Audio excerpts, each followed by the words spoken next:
बोले ईश्वर प्रेम जी महाराज की जय, श्री गुरुदेव भगवान की जय, सभी संतों की जय, सभी भक्तों की जय।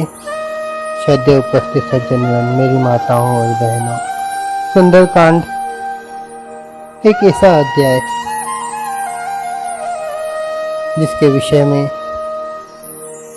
ऋषियों मुनियों साधु संतों ने एक ही बात कही कि नाम क्या है?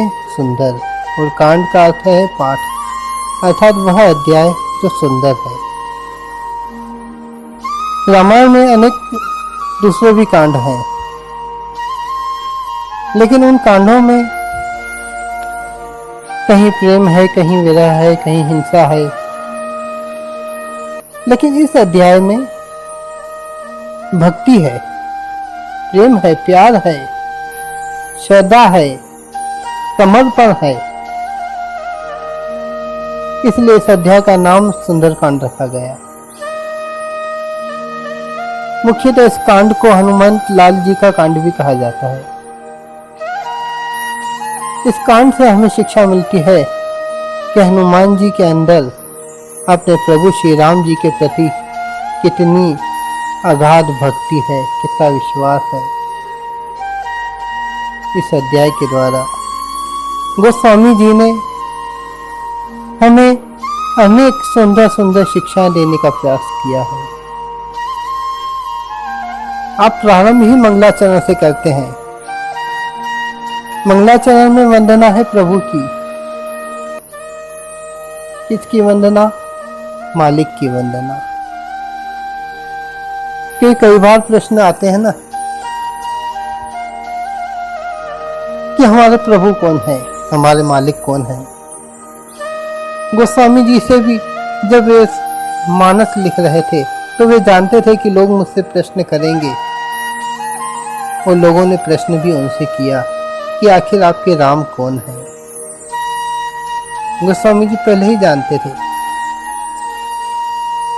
क्योंकि यह संसार की रीत है कि जब भी हम कोई कार्य करने जाते हैं, कोई कार्य अच्छा करते हैं, तो कई लोग उसमें बाधाएं डालने के लिए भी आते हैं और कुछ लोग सहयोग करने के लिए भी आते हैं। सहयोग कौन करेगा? जब उसे पता चलेगा कि हम कोई शुभ कार्य कर रहे हैं। और बाधाएं वे डालेंगे जो नहीं चाहते हैं कि कोई शुभ कार्य हो। तो गोस्वामी जी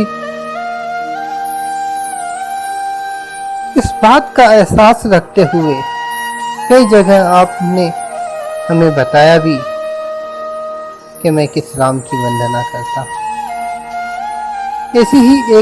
ऐसा ही एक दृष्टिकोण सुंदरकांड में भी आपने हमें दिया। सुंदरकांड का प्रारंभ होता है शांतम शाश्वतम प्रमेयमनगम निर्वाण शांति प्रदम ब्रह्मा शंभु फनिद्य सेव्य मनीषम वेदांत वेद्यम विभम रामाख्यम जगदीश्वरम सुरगुरुम माया मनीषम वंदेहम करुणाकरम रघुवरम भूपाल चूड़ामणि नाना स्पृहा रघुपते हृदय स्मृतिये सत्यम वदामि च भवान खिलांतरात्मा भक्तिम प्रश रघुपुंग निर्विराम में कामादिदोष रहितम कुरुमान समच अतुलित बलधामम हिम शैलावदेहम धनुजवन किशानम ज्ञानी नाम गगनम सकल गुण निधानम वानरारामदीशम रघुपति प्रिय भक्तम वात जातम नमामि रघुपति प्रिय भक्तम वात जातम नमामि। गोस्वामी जी इस मंगलाचरण की पंक्तियों में अपने प्रभु, अपने इष्ट, उस सर्वव्यापी मालिक को याद करते हैं। आप कहते हैं कि मेरा राम, मेरा प्रभु, जिसका कि कोई वर्णन तो नहीं किया जा सकता, पहले आप कह चुके हैं मानस में हरि अनंत, हरि कथा अनंत, कि मेरा हरि अनंत है, मेरा प्रभु अनंत है, उसका कोई छोर नहीं है।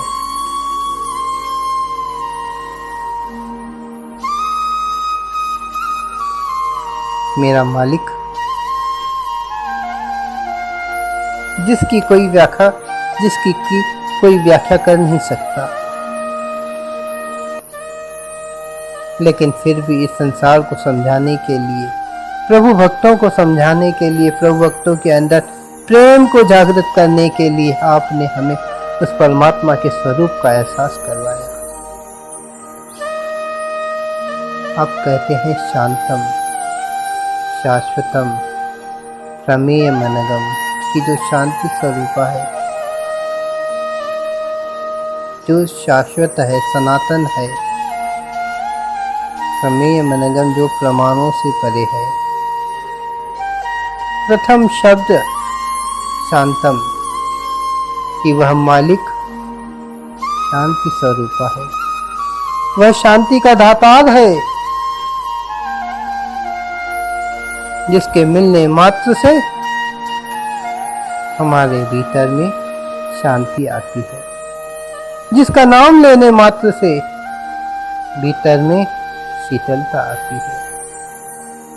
उस परमात्मा का स्वरूप कैसा है, वह मेरा परमात्मा कैसा है, वह शांत स्वरूप है।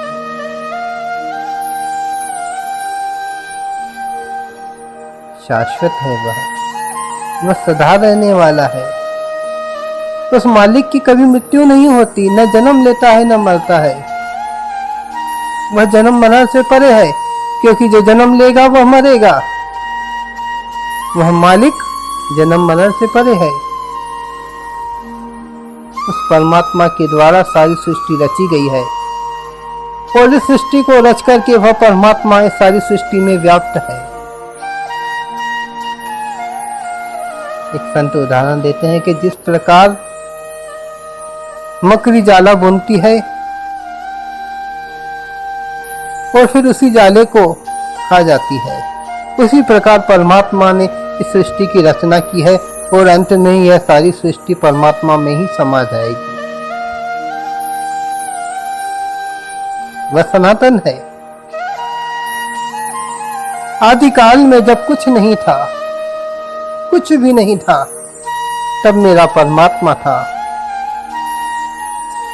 फिर जब युग शुरू हुए, युग युगांतर आए, कई युग बीत चुके, उन सब युगों में मेरा परमात्मा था, और वह परमात्मा आज भी है। आज भी है मेरा परमात्मा, और मेरा परमात्मा, मेरा मालिक, मेरा प्रभु आगे भी रहेगा। जब ये सारी सृष्टि समाप्त हो जाएगी तब भी रहेगा। केवल एक मेरा मालिक रहेगा। सबसे पहले मेरा मालिक था, आज है और आगे भी रहेगा। वह सनातन है, वह शाश्वत है। गुरु नानक देव जी ने कहा, आज सच जुगाद सच, है भी सच नानक उसी भी सच। आप उस मालिक को सच कह के याद करते हैं। आप फरमाते हैं कि मेरा मालिक आदिकाल में भी था। जुगाद सच, जुगों जुगों में है। जब युग युग बीते तब भी मेरा मालिक था। है भी सच, मेरा मालिक तो आज भी है। ऐसा नहीं कि पहले था, नहीं, आज भी है। और हम और तुम नहीं रहेंगे, यह सारा जहान नहीं रहेगा, तब भी मेरा मालिक रहेगा। नानक होसी भी सच, वह मालिक सदा रहेगा। इसका न कोई आदि है न कोई अंत है। सदा सदा रहने वाला मेरा मालिक है। प्रमेय मनगम, जो प्रमाणों से परे है। हम उस परमात्मा को किसी प्रमाण के द्वारा नहीं बांध सकते, किसी प्रमाण के द्वारा नहीं जान सकते। वह मालिक अपनी मौज में माता के गर्भ में भी स्थापित हो जाता है, और अपनी मौज में जब विशाल रूप लेता है तो 2 कदमों में सारे विश्व को नाप लेता है और पूछता है मैं तीसरा पग कहाँ रखूं। वह छोटा है तो इतना छोटा है कि माता की कोख में आ जाता है और बड़ा है तो इतना बड़ा है कि सारा विश्व उसके पैरों तले छोटा पड़ जाता है। उस परमात्मा मेरे मालिक को किसी प्रमाणों के द्वारा निश्चित नहीं किया जा सकता। हमारे शास्त्रों में एक छोटी सी घटना आती है। महाराज शुक्रदेव वेद व्यास जी के पुत्र सुखदेव जी महाराज जनक के पास ज्ञान लेने गए, शिक्षा लेने गए। ये घटना है कि कई बार वे वापस आ जाते हैं, वह एक अलग घटना है, वो कभी आपके सामने रखेंगे। लेकिन आज जो मूल विषय है, सुखदेव मुनि माँ के गर्भ से ही ज्ञानवान पैदा हुए थे, लेकिन इस संसार में जो माता के गर्भ से होकर के आता है, निकलता है, उसे इस संसार में उस परम पिता परमात्मा का ज्ञान प्राप्त करने के लिए गुरु करना पड़ता है। वेद व्यास जी अपने बेटे को महाराज जनक के पास भेजते हैं गुरु करने के लिए, ज्ञान प्राप्त करने के लिए, क्योंकि जब तक गुरु का ज्ञान हमें नहीं मिलेगा तब तक हमारे अंदर से मैं मेरी नहीं जाएगी, हमारा अहंकार नहीं जाएगा, हमें सत्य का बोध नहीं होगा। सुखदेव जी महाराज जब राजा जनक से सत्य का ज्ञान लेकर के आए तो उनके पिता वेद व्यास जी उनसे पूछते हैं कि पुत्र ज्ञान मिल गया? सुखदेव जी महाराज कहते हैं फिर पुत्र कुछ तो कहो। कहते हैं जी पिताजी। कहते हैं मुझे बताओ वह सत्य क्या है? सुखदेव जी महाराज मौन है। जब सुखदेव जी महाराज मौन है तो वेद व्यास जी समझ जाते हैं कि हाँ इसे ज्ञान मिला। लेकिन फिर भी वेद व्यास जी अपने पुत्र से कहते हैं कि कहीं इसके अंदर कुछ रह तो नहीं गया। वे पूछते हैं अपने पुत्र से कि बताओ वह मालिक कैसा है, वह प्रभु कैसा है? सुखदेव जी महाराज बिल्कुल शांत थे। फिर वेद व्यास जी कहते हैं कि क्या वह मालिक सूरज के जैसा है? वेद व्यास जी बिल्कुल मौन। फिर वेद व्यास जी पूछते हैं पुत्र बताओ क्या वह मालिक सूर्य के जैसा है? उनके अंदर सूर्य जैसी चमक है, तेज है ऐसा? वेद व्यास जी कहते हैं पिताजी उनमें सूरज से कहीं अधिक तेज है। सूरज का तेज तो कुछ भी नहीं लगता उनके आगे, सूरज का प्रकाश तो कुछ भी नहीं उनके आगे। उस मालिक में तो अनंत प्रकाश है।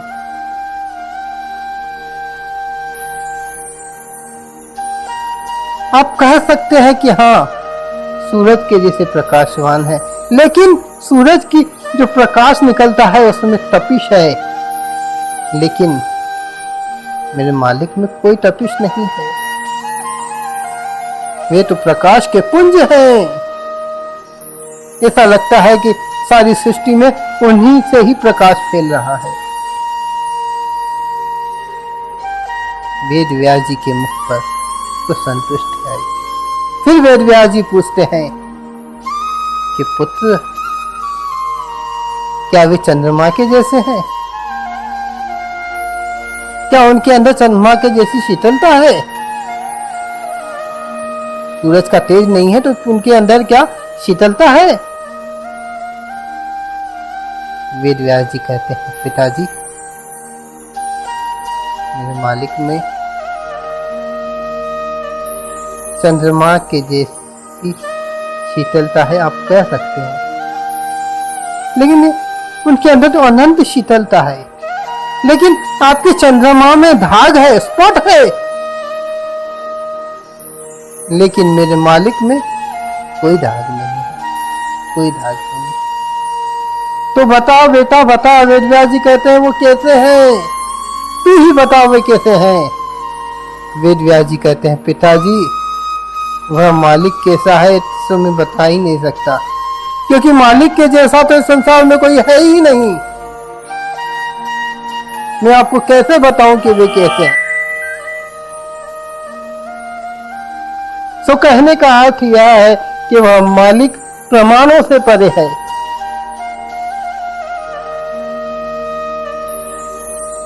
उस परमात्मा को किसी प्रमाण के द्वारा सत्यापित नहीं किया जा सकता, उन्हें किसी प्रमाण के द्वारा किसी नियमों से बांधा नहीं जा सकता।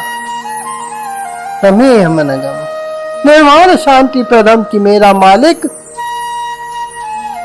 शांति का दातार है, निर्वाण देने वाला है, मोक्ष को प्राप्त कर देने वाला है, इस संसार के लोगों को अपनी असल जगह तक पहुंचाने वाला है। हम सबकी आत्माएं उस परमात्मा का अंश है और उस मालिक की कृपा से ही हमारी आत्मा उस परमात्मा में लीन हो पाएगी। और वह मालिक मोक्ष का दातार है, वह हमें मोक्ष देता है, वह हमें निर्वाण देता है, वह हमारा पालन पोषण करता है, वह हमारी देखभाल करता है और हमें मुक्त करता है।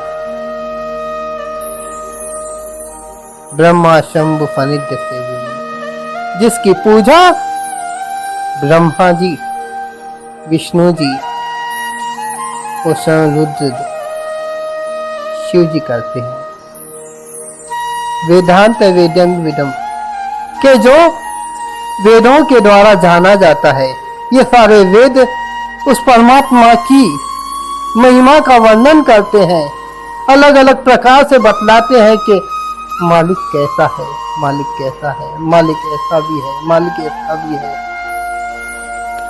सारे वेद यह बता रहे हैं कि मेरा मालिक ऐसा भी है, ऐसा भी है, ऐसा भी है।